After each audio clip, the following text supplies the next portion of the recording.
Success isn't random. It follows a code. Welcome to the Conant Code, where we break down the strategies, challenge the myths, and uncover the truth in 5 minutes or less. Now, let's crack the code.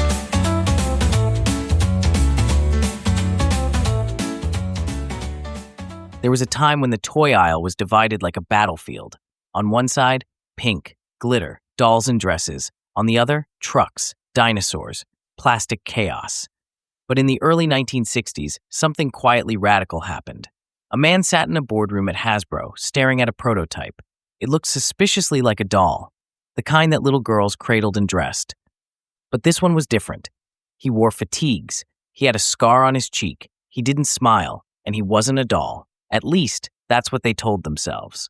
This is the story of how one of the most successful boys' toys in history almost didn't happen at all because of one word, doll.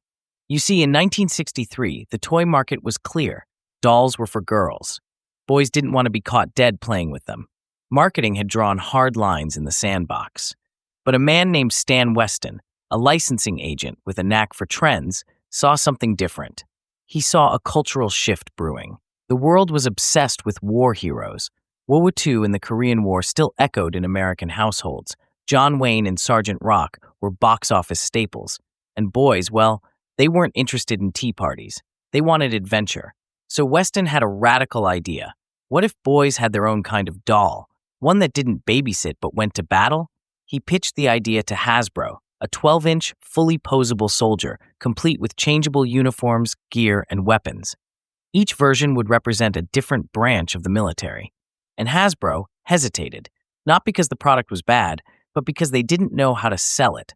So they changed one word. They didn't call it a doll. They called it an action figure. And just like that, the world shifted. When G.I. Joe launched in 1964, it wasn't just a toy, it was a revelation. Boys could now engage in the same imaginative play as girls, but in a language tailored to them. The figure came with accessories, vehicles, even storylines. And more importantly, it had permission. Permission to play, permission to imagine, permission to care.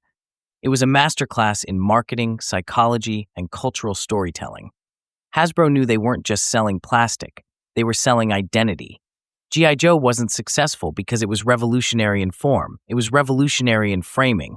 And the genius didn't stop there. Over the decades, Joe evolved with the times.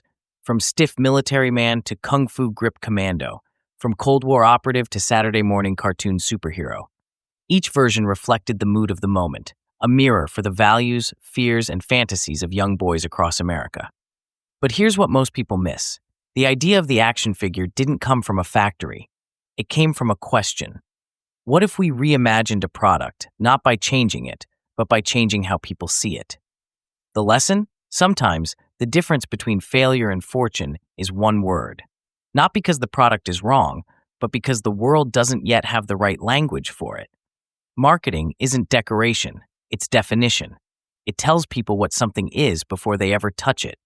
So the next time you're stuck with a good idea that doesn't seem to land, ask yourself, are you selling the thing or the story? Because G.I. Joe didn't win over boys by being different. He won by being understood. And that, my friends, is the Conant Code. That's it for this episode of the Conant Code.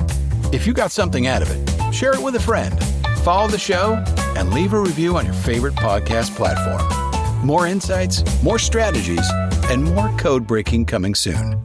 Until next time, keep thinking, keep building, and keep pushing forward.